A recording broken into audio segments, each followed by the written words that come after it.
Hello, once again, everybody, and welcome back to the Rise Up Rooted Global Wellness Symposium. This is a 5-day global conversation with authors, speakers, coaches, physicians, healers, teachers, all sorts of people who have learned to recognize and embrace the wisdom and wonder of the natural world in their lives and work. And today I'm going to mix it up a little bit. We're going to have a little poetry and music and creativity break here because I want to introduce you to one of my favorite poets and also one of my favorite songwriters as well, and show you how these two are linked. Now, I knew some of you will be familiar with the poetry of Mary Oliver. Mary Oliver was an American poet who won the National Book Award and the Pulitzer Prize. She has been called an indefatigable guide to the natural world. She wrote mostly about nature and just eloquently and beautifully about some of the simplest things. And she's been such an inspiration to me. And I knew that I wanted to share some of her poetry with you. So first, I'm going to read one of Mary Oliver's best known and most popular poems, and one that has been a great inspiration to me, and I hope that you will enjoy it as well. It's called The Wild Geese. You do not have to be good. You do not have to walk on your knees for 100 miles through the desert repenting. You only have to let the soft animal of your body love what it loves. Tell me about despair, yours, and I will tell you mine. Meanwhile, the world goes on.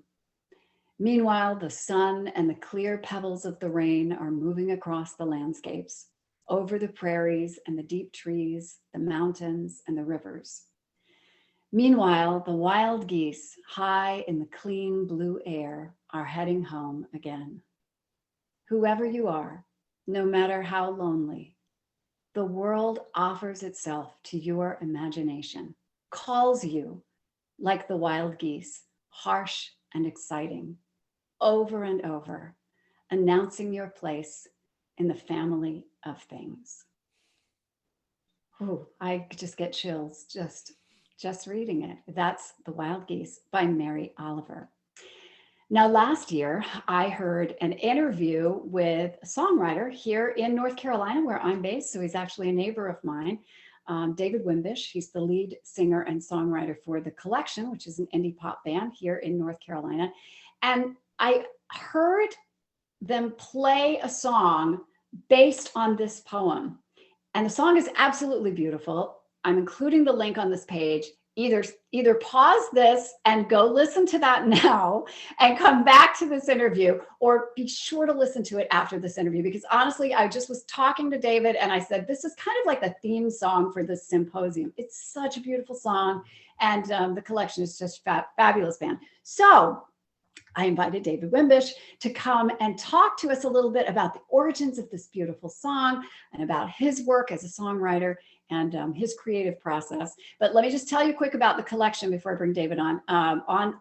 Let's see. So David is the lead singer and songwriter. On October 15th, the band will be releasing Get Lost, which is their third independently released single this year, following the pop anthem Loud from April and the soft winter ditty Blue Day from February. Off the back of their first two singles, streaming momentum, and despite some COVID-related tour cancellations, the band picked up an appearance at Shaky Knees Festival in Atlanta on October 22nd. Is that October 22nd or October of 22? October 22nd. Okay, cool. All right. And they're supporting Larkin Poe in 1,000 capacity theaters. They have an East Coast headline tour in November. The Collection is a 2019 NPR Tiny Desk Judges pick as well, and has released 3 records independently. And you can go find out more about them at thecollectionband.com, and you'll see why I love them as well. And so with that great big long introduction, welcome, David Wimbish. Thank you for being with us. Thank you for inviting me. It's great. Glad to be here. So hopefully anybody who is about to listen to this has just listened to that song, Beautiful Life, which it's called. So tell me just a little bit about that beautiful song, Beautiful Life, and kind of where that came from. And are you a fan of Mary Oliver? Yeah. So I was going through a lot of changes in my life when I was starting to work on that.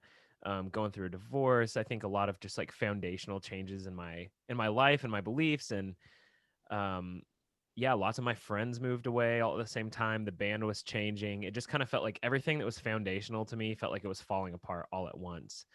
And I moved to a new city. I moved to Raleigh for a bit from Greensboro, and I was just starting to write a lot of music. And most of it was really sad because I was just detailing all these kinds of, separations and things. And I got through this whole album of songs. I'd written 9 songs and was playing it for my co-producer, and she heard them and she was like, I get this, and I get that this is the story. This is a large part of the story, but I don't think this is all of the story. As I know you and who you are, I don't think that just focusing on the loss is like completely how you even process this. And so I was at a conference, and they started off this conference reading that poem by Mary Oliver.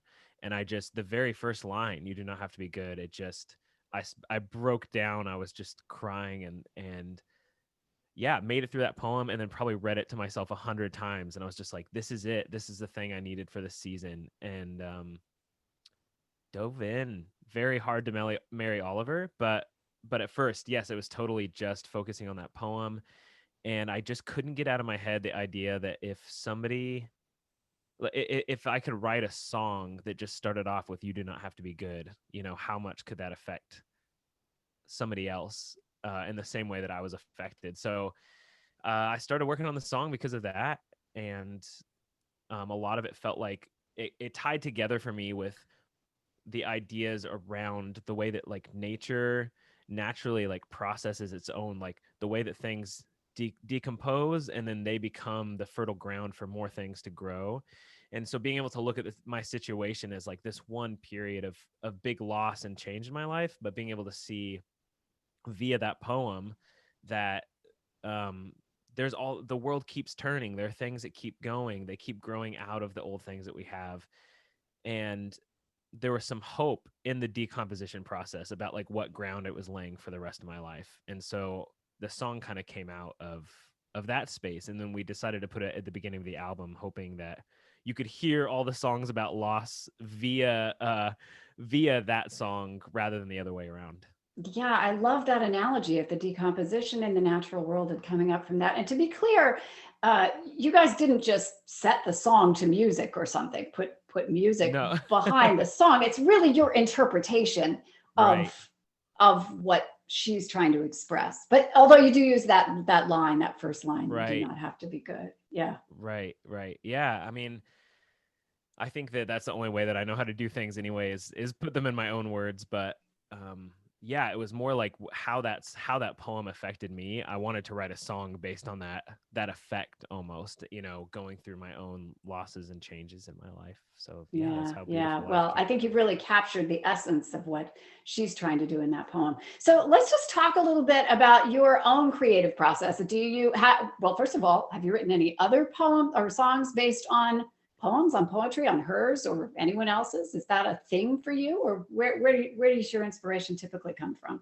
I do tend to, or especially in the past, have brought in a lot of like little bits of poetry. Definitely nothing that's like a whole song from it. But I've been a big fan of Rumi, of Hafiz. I know that Mary Oliver was a big Hafiz and Rumi fan as well. So it was an easy step into Mary Oliver's poetry. And I've included quite a few songs, especially on some of the older records that tie in, especially those two poets, as well as like Khalil Gibran. Just some of the mystic poets, some of the Sufi poets have had a large effect on me. I think especially in the way they tie in like the mystery of the world and of life with like nature, and the way that like nature affects us. So it's kind of been a process with songs. So, but I mean, different songs come from so many different places. So yes, I've used a lot of poetry and also have done a lot without it. And that sort of mystic, that underlying mysticism is something that I really appreciate about a lot of the songs that I've heard Mm, from the collection. I enjoy that quite a bit. mm. Um, so how about you personally? Do you have any kind of a practice that kind of helps to get you in the zone to write or to perform? Maybe I don't know, do you meditate? Do you walk? Do you work out? I don't Yeah. know. What do Yeah, you do? walking is a big part of it. I mean, I feel like it's the annoying thing where like I have to have my body sometimes in a very active mode in order to get something in my head, but then I'll be, walking or running and I'll be 10 miles from the house and it's like, oh my God, this song's coming to me. And then I'm like trying to run back and see if I can like get to my piano and get it down. So it comes to me at really funny times. But I don't know. So many songs are so different, and I think that's what's fun about it. I remember hearing this interview with Tom Waits where he was talking about some songs being like scraping gum off of a desk, or some being like trying to suck something through a straw, or like trying to hide in the woods and capture this animal. And it definitely feels like that.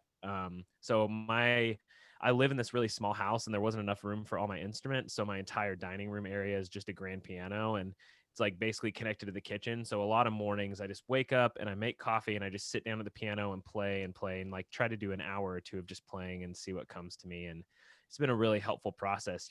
I can do it 15 days in a row and get nothing, and then on the 16th day all of a sudden boom, there's something that just pops up from it. So I think that's some of why I'm so attracted to poetry and this idea of like where do ideas come from. Sometimes there's just feels like there's this inspiration that you can't name or know what happens. It just clicks in and suddenly there's like some piece of art there, and sometimes it takes some polishing, but I don't know, it's a lot of fun to figure out where things come from. And I always have my voice recorder on my iPhone like totally ready, like every second of the day. It's like, okay, well, I'll be out on a run or I'll be in the shower and I've got to reach over and just record a tiny bit of a melody so I can come back to it later. That's perfect. I was going to say that's your savior when you're out walking, out in the Yes, woods or exactly. out somewhere. Have that phone with you. I'm always telling people, go take a walk and leave your phone unless you need it, Right, because right. it's not to surf the internet, but if you have a bit of a creative inspiration, as we often do out in nature. Honestly, I mean, Right. for me, um, certainly being outside, do you find that is an inspiration to you when you like, I Truly. know you're sitting down at your piano and you're playing, but do you find a particular sort of inspiration when you are outdoors?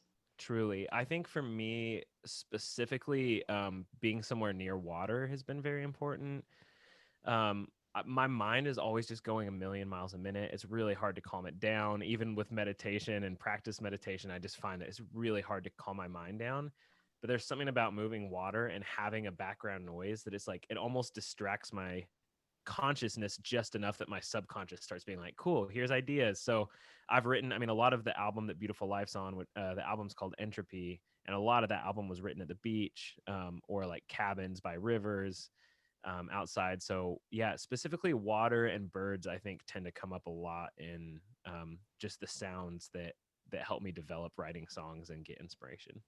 Tell me a little bit about, did you have anything to do, or I don't know how the process works, but how much did you have to do with that video that's on YouTube that when you said that about a bird, I saw that bird, that's in the video that goes Right. with Beautiful Life, it's like a scientific drawing of a bird, and it's so interesting. Did that come anything from you, or is that a separate process from you, the development of that No, video? that was pretty separate. My friend Peyton Lee Okay. is a really great director. So yeah, he sent me the ideas, and then we were like, "This is great." And then he sent me the birds, and it was like, "Oh my God!" Like there's bird references all through the record, and it was like, "This is Right. perfect." So yeah, Right. Yeah. Yeah. All right. Well, so tell me what's next for you guys. What's next for you? What's next for the band? I gave a little bit of an intro. I said some of that in the intro, but what's happening now? Tell us, yeah. because I just know that once everybody goes to YouTube and listen to that song, then they're going to binge on the collection and they're going to Oh, be super fans and they're going to want to know. So what's up? oh, that's awesome. Yeah, we're headed out on tour next week. Like you said, we're opening for this band Larkin Poe. We're gonna be around the eastern half of the U.S. Midwest. Basically October and November we'll be on tour, all the way up to Boston, down to Florida, kind of all the way over the Midwest. So really looking forward to that. It's been so long since we've been able to do a big run, and like we just feel like playing live is a big part of what we do and what feels like home. We have a new single that's coming out on the 15th. It's called Get Lost, and it's all about finding yourself in the face of people who think you have lost your way. So kind of the point of it is that like what you want to do is get lost, and a lot of the best inspiration and learning comes from getting lost. So very, very excited about the song. We're recording a video for it this weekend that's going to be a lot of fun. And yeah, lots more tours and some fun festivals. And then we're working on a new record. So we're hoping that next year we'll have a new full album. It's pretty much written, and it's just finding studio time in between all this is kind of the next step. Yeah, fantastic. Well, in a year that was so challenging for live musicians everywhere, I guess most musicians are live Yeah, now. a lot of them. Yeah. But people who play live and produce music like you do, it was a challenging year, and so I'm glad the collection has made it through. And it seems that your life is on an upswing as well. You seem Yeah, it's great. It's great. Feeling pretty very even excited. keeled. Good. Good. I'm so glad. Well, thank you for gifting us with this beautiful song and all your beautiful music, and for sharing a little bit about your process with us. And you have a fabulous tour. Oh, thank you. Thanks for having me. Thanks for being a part of the symposium. Take care. You too. Bye.